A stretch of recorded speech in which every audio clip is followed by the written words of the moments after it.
옛날 어느 마을에 송탁이라는 사람이 살았어요. 송탁은 부지런했기 때문에 젊은 나이에 많은 돈을 모았습니다. 하지만 돈 쓰는 걸 지독하게 싫어했어요. 그래서 언제나 누덕누덕 기운 옷을 입고 다녔어요. 송탁은 집도 없었습니다. 좁은 움막에 거적을 걸쳐놓고 살았어요. 사람들이 답답하지 않냐고 물으면 답답하다니요. 옷막이 얼마나 좋은 집인데요. 겨울에는 아궁이가 없으니 불 뗄 일 없어 좋고 여름에는 거적만 들치면 시원하지요. 하고 태연스레 대답했어요. 어느 날 송탁이 신을 겨드랑이에 끼고 바삐 걸어가고 있었습니다. 그 모양을 한마을에 사는 이서방이 보았습니다. 여보게 송탁 어딜 가나? 장애요. 자네가 장애일까? 장애 가면 돈을 쓸 텐데. 알고 있어요. 별일일세. 그런데 신은 왜 겨드랑이에 끼었나? 다를까 봐서요. 사람들이 북적대는 시장에 가면 신을 거예요. 음, 그래도 체면은 차리려 하는군. 이서방은 혀를 끌끌 찼습니다. 장에 도착하자 송탁은 신을 신고 분주하게 이 가게 저 가게를 기웃거렸습니다. 그러다가 생선가게 앞에서 걸음을 멈추었어요. 아유, 어서 오세요. 뭘 드릴까요? 이 고등어 얼마요? 예, 골라만 보세요. 싸게 드릴 테니.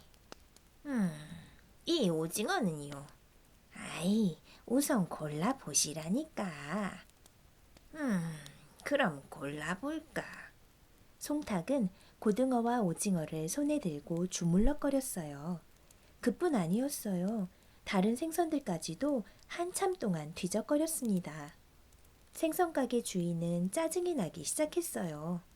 손님, 다 고르셨나요? 글쎄, 어느 걸 사야 좋을까? 송탁은 여전히 생선을 들었다 놓았다 주물럭거렸어요. 주인은 더 이상 참을 수가 없었습니다. 아니, 생선을 얼마나 사려기에 가게 안에 생선을 전부 주물럭거려요. 물건을 사려면 고르는 게 당연하지 않소. 그래도 너무 하잖아요. 안 되겠군. 다른 가게로 가야겠어. 송탁은 뒤도 돌아보지 않고 생선 가게를 나왔습니다. 장에 가면 돈을 쓴다고? 어림없는 소리. 송탁은 빙긋이 웃으며 재빨리 움막으로 돌아왔습니다. 송탁은 커다란 그릇에 하나 가득 물을 떴어요. 그리고는 생선을 주물럭거린 손을 씻었습니다. 자, 생선국이다. 이거면 며칠은 걱정 없으렸다.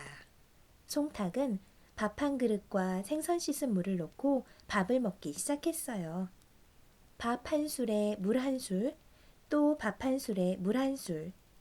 송탁은 정말이지 지독한 구두쇠였습니다. 송탁에게는 양섭이라는 친구가 있었어요. 양섭은 어떻게 하면 송탁의 버릇을 고칠 수 있을까 궁리했습니다. 그러던 어느 겨울날 양섭이 송탁의 움막으로 찾아왔어요. 이봐 친구, 내일 나랑 같이 장에 가지 않겠나? 바깥에 나가면 귀도 시렵고 싫으이. 그래서 가는 거야.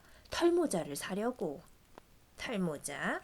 응, 아참, 자네도 하나 사지 그래. 이 사람아, 그게 값이 얼만데 사나? 하긴 그렇겠군. 그렇다면 양섭은 잠시 생각하는 듯 하더니 말하였어요. 이렇게 하면 어떨까? 나와 함께 털모자를 사는 거야. 자네 돈은 조금만 보태고. 송탁은 귀가 솔깃해졌어요. 그럼 털모자는 돈을 낸 만큼 나누어 쓰는 건가? 우리 사이에 그럴 수 있나? 하루를 둘로 쪼개서 반은 자네가 쓰고 반은 내가 쓰기로 하세. 정말 그렇게 할 텐가? 물론이지. 그 대신 내가 먼저 쓰겠네. 좋아. 그건 자네 마음대로 하게. 그럼 내일 아침에 다시 오겠네. 그러게. 다음 날 두 사람은 장에 가서 털모자를 샀어요. 약속대로 양섭이 먼저 털모자를 썼습니다. 아이, 따뜻하다. 털모자를 사길 정말 잘했군. 양섭은 송탁을 바라보며 빙그레 웃었습니다. 그때 마침 매서운 겨울바람이 휙 불어왔어요. 송탁의 귀가 빨갛게 얼어붙었습니다. 으이, 춥다. 여보게, 나도 좀 써보세. 안 돼. 하루에 반나절씩 쓰기로 했잖아. 양섭은 딱 잘라 거절했어요. 송탁은 추위에 떨며 집으로 돌아왔습니다. 초저녁 별이 하나둘씩 모습을 드러내자 송탁은 한달음에 양섭의 집으로 달려갔습니다. 아, 여보게, 모자를 가지러 왔네. 모자를 가지러 왔다고? 그래, 하루 중에 반은 낮이고 반은 밤이니까 지금은 내가 쓸 차례 아닌가. 그렇군. 자, 여기 있네. 양섭은 털모자를 건네주며 한쪽 눈을 찡긋 해보였어요. 내일 날이 밝는 대로 가지러 가겠네. 알았네, 알았어. 와, 따뜻하다. 정말 하나도 안 춥네. 털모자를 쓴 송탁은 공중공중 뛰며 좋아하였어요. 이리저리 쏘다니고도 싶었어요. 하지만 이미 날이 저물어 있었습니다. 하는 수 없이 송탁은 움막으로 돌아왔어요. 송탁은 움막 안에서도 털모자를 벗지 않았어요. 아이고, 갑갑하다. 벗어버릴까? 안 돼. 벗으면 나만 손해야. 송탁은 털모자를 쓴 채 잠자리에 누웠습니다. 하지만 갑갑해서 잠이 오지 않았어요. 에이, 벗고 자야겠다. 털모자를 벗고 나서야 송탁은 스르르 잠이 들었습니다. 다음 날 날이 밝기가 무섭게 양섭이 찾아왔어요. 이봐, 친구, 모자 가지러 왔네. 아니, 벌써 왔나? 송탁은 부스스 일어나 털모자를 내주었습니다. 야, 이제 살겠다. 한데 간밤에 모자는 잘 썼나? 그제야 송탁은 자기가 친구의 꾀에 넘어간 것을 알아챘어요. 송탁이 볼멘 소리로 말하였습니다. 털모자가 밤에 무슨 소용인가? 어쨌든 하루에 반은 자네 것이니까 해가 지면 가지러 오게나. 하하하하. 양섭은 웃음소리를 길게 남기며 가버렸습니다. 그날 송탁은 온종일 깊은 생각에 잠겼어요. 내가 너무 궁상맞게 사니까 모두 나를 업신여기는 거야. 송탁은 마침내 작정을 하였어요. 그래, 나도 한번 어엿하게 살아보자. 따뜻한 새봄이 오자 송탁은 양섭을 찾아갔어요. 새 집을 지어야겠는데 자네가 좀 도와주게나. 집이라니? 무슨 집? 당연히 내가 살 집이지. 정말인가? 그렇다면 도와주고 말고. 양섭은 송탁의 어깨를 탁 치며 기뻐하였습니다. 송탁은 누더기 옷도 벗어버렸어요. 예쁜 아내도 맞았어요. 마을 사람들 모두가 송탁이 새 사람이 된 것을 기뻐하였습니다. 그러나 돈 쓰기를 지독히 싫어하는 것은 여전하였어요. 여보, 벌써 불을 밝혔소? 어둡지도 않은데. 송탁은 부인이 조금만 일찍 불을 밝혀도 꺼버렸어요. 마을에 잔치가 있으면 며칠 동안 밥도 못 짓게 하였습니다. 하루는 송탁이 지나가는 새우젓 장수를 불렀어요. 그 새우젓 물이 좋소? 예, 싱싱하고 짭짤한 게 아주 좋습니다.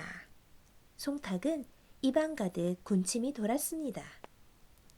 그 말이 참말인지 맛 좀 봐도 돼요? 아이고, 그럼요. 새우젓 장수는 재빨리 항아리 뚜껑을 열어서 송탁 앞에 내밀었어요. 가만히 있자. 여보, 함지박을 좀 가져와요. 송탁은 부엌에 대고 소리쳤습니다. 아내가 이내 큼직한 함지박을 가지고 나왔어요.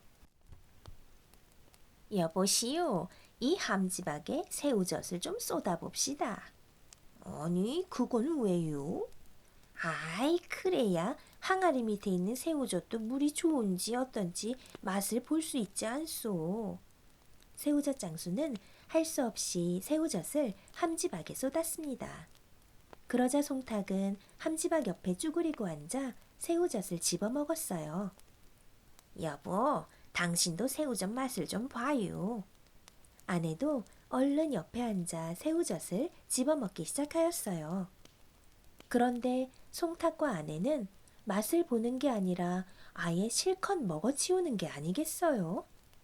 보다 못한 새우젓 장수가 말하였습니다. 이제 맛은 그만 보시고 새우젓을 사세요. 아직 맛을 다 보지 않았소. 언제까지 맛만 볼 거요? 사든지 말든지 빨리 결정을 해요. 다른 데도 가봐야 한다고요. 그래요? 그럼 어서 가보시구려. 맛을 보라고 해서 맛을 본 것뿐이니까. 정말 어이가 없는 일이었어요. 새우젓 장수는 쩝쩝 입맛을 다시며 송탁이 집을 나왔습니다. 새우젓 장수가 가고 나자 송탁이 말하였어요. 여보, 이 함지박에 물을 가득 부어요. 그리고 손을 씻어야지요. 아내가 생글생글 웃으며 대답하였습니다. 아무렴, 새우젓을 만진 손이니까. 그리고 종지에다 조금씩 떠서 밥 반찬으로 먹고요. 아하하, 당신은 어찌 그리 내 마음을 잘 아오? 당신 아내잖아요. 송탁은 아내를 바라보며 흐뭇한 미소를 지었습니다.